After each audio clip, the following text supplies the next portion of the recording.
Let's talk about finding quantitative articles. The bad news is that there's no filter you can click on in the library search engine to narrow to just quantitative articles.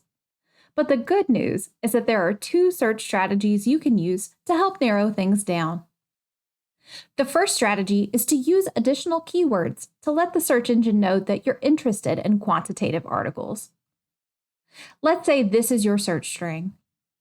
By adding in a series of keywords connected by the word or, we can let the search engine know that we also need other criteria to be met.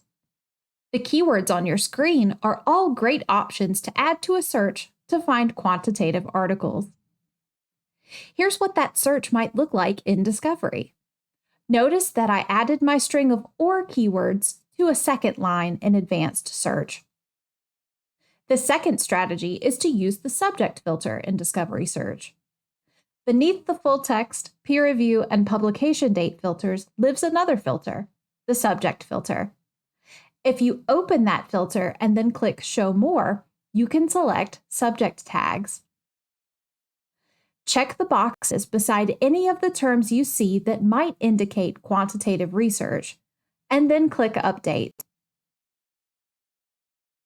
Some suggested subject terms are randomized controlled trial, t-test, descriptive statistics, or chi-squared test. If you're wondering about how to find qualitative articles, check out our other video at the link in the description. As always, the Maryville community is encouraged to reach out to the library with questions at reference@maryville.edu.